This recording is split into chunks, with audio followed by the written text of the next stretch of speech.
The Sixth Voyage of Sinbad the Sailor.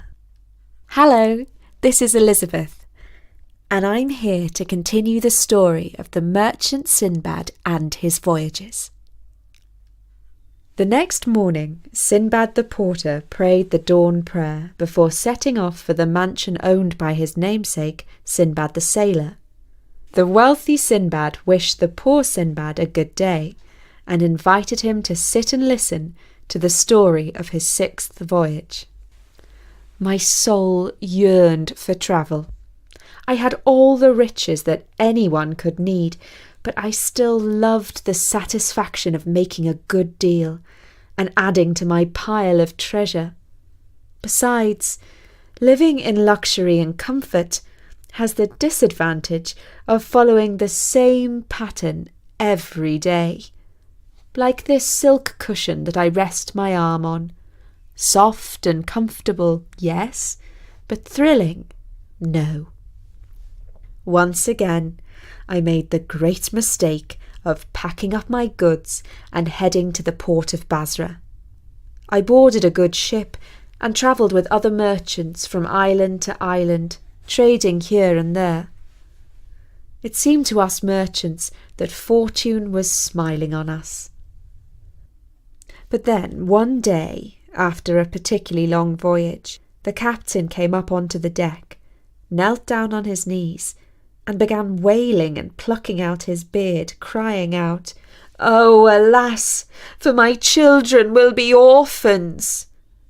We had no idea what was troubling him. One merchant asked, "Captain, what is troubling you?" "We have wandered off course and sailed into seas that are unknown to me. I have not the least idea where we are. We shall never find our way home," he wailed. This was not welcome news, and things went from bad to worse. A sailor called out from the top of the mast, "Look out! Rocks ahead!"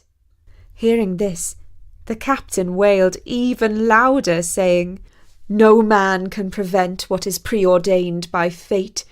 By Allah, we have come to a place of sure destruction, and not one of us can be saved." And as if answering him, the winds whistled and whirled. Our ship spun around 3 times, and its hull was ripped apart on a rock. We were all plunged into the sea. Many of us drowned, but I was one of those who survived. Bedraggled, covered in cuts and bruises, and half dead with exhaustion, I managed to scramble up onto the rocks that were strewn with the wreckage of many a ship that had been dashed to pieces before ours. Now all over this island, precious stones were lying around like pebbles. The stream bed sparkled with diamonds. I picked up handfuls of royal pearls as easily as gravel. On the beaches and in the surf of the sea, we found ambergris, the floating gold that is made in the bellies of sea monsters and spewed up by them. The other merchants went crazy, wandering here and there, praising the works of Allah and gathering as many precious things as they could carry. But nowhere could we find anything more than a few wild herbs and grass to eat. Over time, we became weaker and weaker. It was not long before all my companions had died. I was angry with myself for my folly. What need had I for this 6th adventure, when I already had more money than any man could need for his luxury and comfort? Eventually Allah sent me a thought to explore the island further, to see if there would be any inhabitants who somehow had discovered a way to live here. After staggering some way, I came across a river, which provided me with an easy way to travel. I bound together some logs and made a raft. This I loaded with precious goods and the little food that I could find.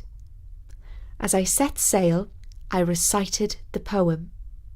Fly, fly across the seas, follow fate in the salty breeze. Trust in yourself and in no other. Land after land you shall discover. Fret not for your life when you sleep at night, for all will pass when the time is right. The waters carried me along, past woods and rocky plains, until eventually it passed into a tunnel that ran straight through a wall in the rock. I ducked my face down into the boat and was carried into the darkness, feeling the roof brush against my turban as we went. I began to wonder if my raft would become stuck deep inside the mountain and I should never see day again. Until all of a sudden my eyes were filled again with the light of heaven. The stream had flowed out into the open. Some people had seen me and were calling out. One of them threw me a rope, which I grabbed, and they hauled me onto the bank, where I fell down exhausted. They spoke a language which I did not understand, until one of them said in Arabic, "Peace be upon you, brother." They were good men, workers in the field. They carried me, my boat, and the precious gems that were stored on it to the palace for an audience with the king. I offered up my store of treasure as a gift to His Majesty, the King of Sri Lanka, and told him my story from beginning to end. He asked me about my own country, and when he had heard all I had to say, he proclaimed, "Your Caliph is wise and praiseworthy. You have made me admire him by all you have said. I wish you to return to Baghdad and take greetings and gifts to him." I lived in great honour in the palace of the king, until one day I heard that a company of merchants was fitting out a ship to set sail for Basra. The king paid my passage, loaded a rich cargo on board, and gave me a letter for Caliph Harun al-Rashid. He said to me, "Carry this with your own hand to the commander of the faithful, and give him many greetings from us." "I hear and obey," I replied. The letter was written on fine deerskin in ink of ultramarine and read, "Peace be upon you from King Al-Hind, who commands 1,000 elephants each bedecked with 1,000 diamonds. You are a brother to us and a sincere friend. We are sending some trifling gifts in the hope that you shall be pleased to accept." The gifts included a cup of ruby 1 yard high, filled with precious pearls, the skin of a serpent that had swallowed an elephant, and whosoever sat upon it should never grow sick, a ton of sweet-smelling perfumes, and a beautiful dancing girl who shone like the moon.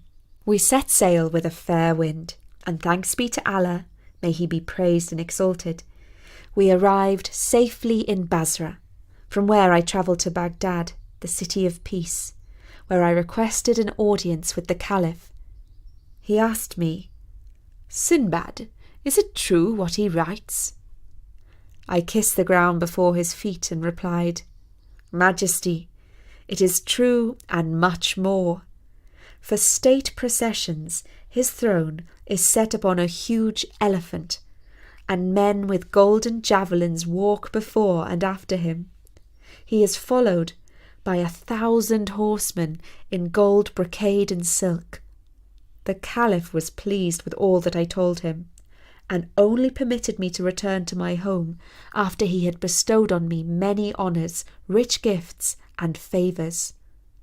I distributed presents among my own friends and family and gave help to the poor.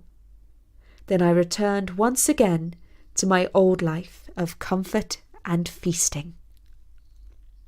When Sinbad had finished telling the story of his 6th voyage, he gave a gold coin to his namesake, Sinbad the porter, and they agreed to meet again the following morning to hear the 7th and final voyage of the merchant's career. And if you would like to send a little gift to Story Nori to help us continue our storytelling, please don't forget that we have a donate page at storynori.com, where you can also find hundreds of free stories. But for now, from me, Elizabeth, bye!